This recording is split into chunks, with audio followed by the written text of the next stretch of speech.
Big pass நேயர்களுக்கு வணக்கம். நேற்று திவ்யாவை பார்த்தோம் அப்படின்னா, கமருதீன் பயங்கரமா புல்லி பண்ணி, மாக் பண்ணி அவங்கள ரொம்ப அழ வச்சிருந்தாரு. ஸோ திவ்யாவோட அழுகைக்கும், அவங்களோட கண்ணீருக்கும் இன்னைக்கு அவங்களுக்கு வெற்றி கிடைச்சிருக்கு அப்படின்னு நினைக்கிறேன். ஏன்னா நேற்று கமருதீனோட வேர்ட்ஸ் இப்படி தான் இருக்கணும்னு இல்லாமல், அவர் பாட்டுக்கு ரொம்ப மோசமாக பேசினாரு. லைக் உனக்கு வாய் கிழியுது, கிருஷ்ணகிரி வரைக்கும் கிழியுது, மூக்கு விரிச்சு பேச தெரியாது, வாயில் காக்கா ஆய் போயிரும், போடி வாடி என்னென்ன பேசக்கூடாதோ அவ்வளோத்தையும் பேசினாரு. ஒரு மேனர்ஸ்னால் என்ன அப்படின்றது கமருதீனுக்கு தெரியாது. அவர் எப்போதுமே இப்படி தான். யார் கூட சண்டை போட்டாலும் இப்படி கேவலமாக இறங்கி தான் அவருக்கு சண்டை போட தெரியும். ஒரு டிக்னிட்டியோட ஒரு ஃபைட்டையோ ஒரு ஹெல்தி ஆர்கியூமெண்ட்டையோ எடுத்துகிட்டு போக நம்ம கமருதீனுக்கு தெரியாது. ஆனால் கூட இருந்தாங்க இல்லையா அமித், அப்படியே உலகத்துக்கே நியாயம் சொல்கிறவர் மாதிரி அப்படியே சமாதான புறா மாதிரியே எல்லா இடத்துலையும் இருப்பார். அவர் என்ன பண்ணிட்டு இருந்தார் அண்ட் மோர் ஓவர் அவர் அங்கே கேப்டனாக இருக்கிறார். ஸோ கேப்டன் அப்படின்றவருக்கு வந்து இந்த வீட்டில் நடக்கிற பிரச்சனைகளை அட்ரஸ் பண்ணுறதை விட்டு வேறு பெரிய வேலை என்ன இருக்குது?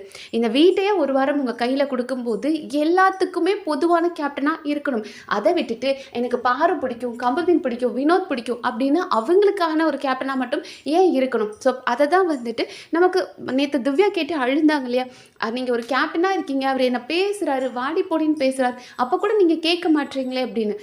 இப்போ கமருதீன் வந்துட்டு அவங்களோட கேப்டன்சி நல்லா இல்லைன்னு சொல்கிறாரு அப்படின்னா அது பொதுவான விஷயமா கூட எடுத்துக்கலாம். அவங்க கேப்டனாக இருந்தாங்க, அதில் ஒவ்வொருத்தருக்கும் ஒவ்வொரு கருத்துக்கள் இருந்திருக்கலாம், அதை விடுங்க. ஆனால் அதுக்கப்புறம் அவரோட வேர்ட்ஸ் எவ்வளோ கேவலமாக போகுது.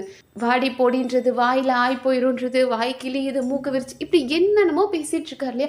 அப்போது ஒரு கேப்டனாக இருக்கிறவர் போய் கொஞ்சிட்டு இருக்கக்கூடாது. கமருதீன் சும்மா இரு, கமருதீன் கமருதீன் அப்படின்ற மாதிரி இல்லாமல், கமருதீன் நிறுத்துங்க, இதெல்லாம் பேசாதீங்க, அவங்களுக்கு பிடிக்கலன்னா விட்டுருங்க, வேர்ட்ஸ் இவ்வளோ யூஸ் பண்ணக்கூடாது அப்படின்னு போய் பேசணும். அது நீங்கள் பாரு கமருதீன் வந்தால் மட்டும் அமித்துக்கு அவ்வளோ இதாக இருக்குன்னு தெரியல, பாருமா பாருமா அப்படின்னு போய் கெஞ்சிட்டு இருக்கிறதும். அவர் ஒரு கேப்டனாக எங்கே நடந்துக்கிட்டாரு? ஸோ பெஸ்ட்டு கேப்டன் அப்படின்லாம் எனக்கு சொல்லவே முடியாது. கேப்டன் அப்படின்றவருக்கு எந்த இடத்துல எப்படி பேசணும், ஒரு இடத்துல இறங்கி போகணும், எந்த இடத்துல கோபமாக பேசணும் அப்படின்றது தெரியணும். ஆனால் பல நேரங்களில் அமித் காலில் விழாத குறையாதான் எல்லாருக்கிட்டையும் போயிட்டு ப்ளீஸ் ப்ளீஸ் ப்ளீஸ் இதை பண்ணுங்களேன், பாருமா பாருமா வா பாருமா அப்படின்னு கெஞ்சிட்டு இருந்தாரு. ஸோ அதுக்கு தான் வந்து சேதுனா சூப்பராக கேட்டிருக்காரு. அமித் உங்கள் முன்னாடி தான் திவ்யாவை வந்து அவர் டீஸ் பண்ணிட்டு இருக்காரு, அவங்க கூட சண்டை போயிட்டு இருக்கு, அப்போ நீங்கள் என்ன பண்ணிட்டு இருந்தீங்க? ஏன்னா அவர் ஒன்றுமே பண்ணல, லிட்ரலி பிடிச்சி வச்ச பிள்ளையார் மாதிரி நல்லா உட்காந்து வேடிக்கை பார்த்துட்டு இருந்தாரு. அதுக்கு தான் அமித் வந்து ஏதோ எக்ஸ்பிளைன் பண்ணுறாரு. லைக் நான் ரொம்ப நேரமாக வந்து பார்த்தேன் சார், அந்த தகாத வார்த்தை அப்படின்னு சொல்ல வரும்போது தான் அவர் அதுக்குள்ளே ஸ்டாப் பண்ண சொல்கிறாரு. சேதுனா ஏதோ கேட்கணுன்றதுக்காக இருங்க அமித் ஒரு நிமிஷம் அப்படின்றாரு. பட் அதை மீறியும் அமித் பேசும்போது இவர் டென்ஷன் ஆகிட்டார், சேதுனா டென்ஷன் ஆகிட்டாரு. அதாவது அமித் எப்போ வந்து பார்வதி கூட சேர்ந்தாரோ அப்போ இருந்து பார்வதியோட குவாலிட்டிஸ் கொஞ்சம் கொஞ்சமாக வர ஆரம்பிக்குது. சரி, நீங்கள் பார்வதி நல்லா லிசன் பண்ணிங்கன்னா தெரியும், பார்வதி ஒரு பாயிண்ட் பேசணும்னு முடிவு பண்ணிட்டாங்கன்னா யார் என்ன சொல்லி ஸ்டாப் பண்ணாலும் அந்த பாயிண்ட்டை சொல்லாமல் அவங்க வாயை மூடவே மாட்டாங்க. அவங்க மனசு பொறுக்காது, அதை சொல்லி முடிச்சாதான் அவங்களுக்கு நிம்மதியாக இருக்க முடியும். ஈவன் அது இந்த கோர் டாஸ்கில் இந்த பாயிண்ட்டை சொல்லு, அந்த பாயிண்ட்டை சொல்லு, அமித் கிட்ட அவங்க சொல்கிறதாகட்டும், இல்லை அங்கே ஆடியன்ஸ்லாம் உட்காந்துருந்தா கூட அங்கேருந்து பேசுவாங்க. ஸோ லைக் அவங்க ஒரு விஷயத்தை முடிவு பண்ணிட்டாங்கன்னா அதை பேசியே ஆகணும், அதை பதிவு பண்ணியே ஆகணும், அந்த வன்மத்தை கக்கியே ஆகணும்னு நினைப்பாங்க. அந்த மாதிரி அமித்தும் பேசுகிறாரு போல இருக்குது. அதனால தான் சேதுனா நான் ஒரு நிமிஷம் சொன்னால் நீங்கள் வாயை மூடிக்கோங்க, அதுக்காக ஆர்கியூமெண்ட் பண்ணிக்கிட்டே இருக்காதீங்க அப்படின்றாரு. அண்ட் அடுத்ததாக ரம்யாவை கேட்குறாரு, உங்களுக்கு ஏதாவது ஒன்று வந்துச்சு அப்படின்னா மட்டும் வெளியே போகணுன்றீங்க, எல்லா சண்டையும் போடுறீங்களே, ஆனால் மற்றவங்களுக்கு வரும்போது வேடிக்கை பார்ப்பீங்களா அப்படின்னு கேட்குறாரு.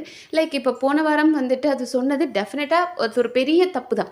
அவங்க வந்து ஒரு ஹோஸ்ட்கிட்டே இல்லை சார் நான் வெளியே போகிறேன் சார் அப்படின்னு அவர்கிட்ட பேசுனதே தப்பு தான். ஸோ அதை மனசில் வச்சுட்டு உங்களோட தன்மானத்துக்கோ உங்களோட செல்ஃப் ரெஸ்பெக்ட்டுக்கோ ஒரு விஷயம் நடக்கும்போது அதுக்காக குரல் கொடுக்குற நீங்கள் உங்கள் கண் முன்னாடி உங்களோட சக போட்டியாளரை இவ்வளோ கேவலமாக பேசும்போது பார்த்துட்டு வேடிக்கை பார்த்துட்டு இருந்தீங்களே அப்படின்னு கேட்குறாரு. லிட்டரலி ரம்யாலாம் எப்படி இருந்தாங்க அப்படின்னா, யாரோ அடிச்சுட்டு போங்கடா, நானே இங்கே ஜெயிலுக்குள்ளே உட்காந்துருக்கேன், அப்படி ஓரமாக போய் சண்டை போடுங்க அப்படின்ற மாதிரி அவங்க அதை கண்டுக்கவே இல்லை. ஏன் திவ்யா அழுகிறீங்கன்னு கூட கடைசி வரைக்கும் அவங்க கேட்கவே இல்லை. ஓகே, என்னை கேட்டால் அது ரம்யாவோ இல்லை மற்ற ஹவுஸ்மேட்ஸோ கேட்கணுன்ற அவசியம் இல்லை. எல்லாருமே இங்கே வந்து ஒரு ஈக்குவல் காம்படிட்டர்ஸ், உங்களுக்கு வர பேட்டில்ஸை நீங்கள் தான் ஃபேஸ் பண்ணிக்கணும். ஸோ மற்றவங்க கேட்குறத விட எனக்கு சாண்ட்ரா கேட்கலையே அப்படின்னு ஒரு வருத்தம். ஏன்னா சாண்ட்ரா இத்தனை நாள் திவ்யா கூட ஃப்ரெண்டாக இருந்திருக்கீங்க, திவ்யாவுக்கு அங்கே அவ்வளோ பெரிய அவமானம் நடக்குது, அவங்க கேட்காதது கொஞ்சம் கஷ்டமாக இருந்தது. அதே மாதிரி அமித் அமித் நீ கேப்டன், மற்றவங்க எல்லாரும் வேடிக்கை பார்த்தாலும் நீ பார்க்கக்கூடாது. அப்போ அமித் அண்ட் சாண்ட்ரா மேலே தான் நான் யோசித்தேன், இவங்க 2 பேரும் ஏன் கேட்கவே இல்லையே அப்படின்னு. அண்ட் மோர் ஓவர் பார்வதியெல்லாம் எடுத்துக்கிட்டோம் அப்படின்னா ஃபெமினிசம் பேசுவாங்க, கேர்ள் டு கேர்ள் நாங்கள்லாம் வந்து பவர்ஃபுல்லாக நிற்போம் அப்படின்வாங்க. ஸோ ஒரு பொண்ணை உங்கள் கண்மடி அவன் பேசிகிட்டு இருக்கான், இந்த வாடி போடின்னு பேசுகிறான், அது தப்புன்னு உங்களால் சொல்ல முடியலையா? கேட்டால் அவங்க சொல்கிறாங்க, அவளும் தானே பேசினா, அவள் தானே ஆரம்பிச்சா. சரி, அவள் என்ன ஆரம்பிச்சா?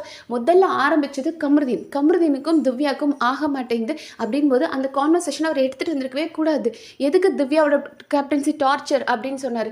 சரி, அவங்க அதை வந்து ஆர்கியூ பண்ணுறாங்க, இங்கே பாருங்க திவ்யா, எனக்கு உங்கள் கேப்டன்சி அப்படி தோணுச்சு அப்படின்னு சொல்லி முடிச்சுட்டு போகிறத விட்டுட்டு வேறு எத்தனை வேர்ட்ஸ் விட்டார். எவ்வளோ வேர்ட்ஸ் மோசமாக அவங்கள ட்ரிகர் பண்ணுற மாதிரியும் அவங்கள கலாய்க்கிற மாதிரியும், அவங்க நீங்கள் என்ன சொன்னாலும் என்ன கூத்து வேணாலும் பண்ணிட்டு போங்கன்னு போது அவங்ககிட்ட வந்து டான்ஸ் அடிக்கிறது, இந்த மாதிரி அவங்கள டீஸ் பண்ணிட்டு இருந்தார். அப்போ வேடிக்கை பார்த்து அதை என்ஜாய் பண்ணிட்டு இருந்தாங்க பார்வதி. லிட்ரலி அவங்கள இன்னும் ட்ரிகர் பண்ணணும்னு இவங்க பக்கம் இருந்துட்டு கால் மேலே கால் போட்டு உட்காந்து அப்படி இப்படி தாண்டி நாங்கள் பண்ணுவோன்ற மாதிரி திமுறாக பார்த்துட்டு இருந்தாங்க. ஸோ இவங்களுக்கெல்லாம் இது தேவை தான்.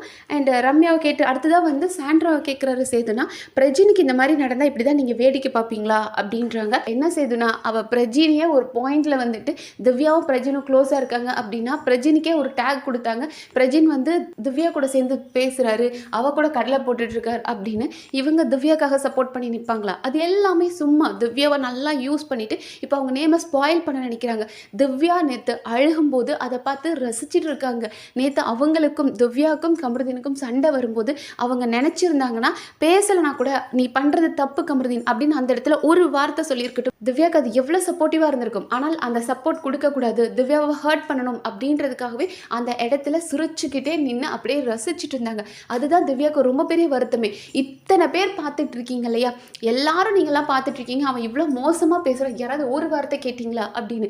ஏன்னா திவ்யா இந்த வீட்டில் பல தடவை யாருக்கு பிரச்சனை வந்தாலும் குரல் கொடுத்துருக்காங்க. அது ரம்யாவை அவர் பேசும்போதாகட்டும், இல்லை அரோராவை பேசும்போதாகட்டும், யாருக்கு ஒன்றுனாலும் திவ்யா பேசுவாங்க. அவன் தப்பாக பேசுகிறான், இந்த வீட்டில் அவன் மோசமாக நடந்துக்கிறான் அப்படின்றதுக்காக அவனுக்காக அமைதியாக போக முடியாது. அவன் தப்பு பண்ணால் அதை கேட்க தான் செய்யணும். எல்லாரும் அமைதியாக போகிற மாதிரி நம்ம போயிட்டு இருக்கக்கூடாது, எல்லாரும் சேர்ந்து கேட்கணும். ஏன்னா ஒருத்தர் பேசினாங்கன்னு வைங்களேன், இப்போ கமருதீன் கூட 1-on-1 போனாங்கன்னா அந்த ஒரு பர்சனை அவன் டாமினேட் பண்ணி அவனோட அந்த ஒரு அன்பார்லிமெண்ட்ரி வேர்ட்ஸ் இருக்கு இல்லையா, அதை வச்சு அவன் ஸ்டாப் பண்ணுவான், அவன் எப்போதும் போல மோசமாக நடந்துக்குவான். ஸோ அவனை ஒரு ஆள் கேட்காம இந்த வீடே கேட்கணும், தப்பு பண்ணுற அவனை நம்ம அத்தனை பேரும் கேட்கணும் அப்படின்றத பல இடங்களில் திவ்யா சொல்லியிருக்காங்க.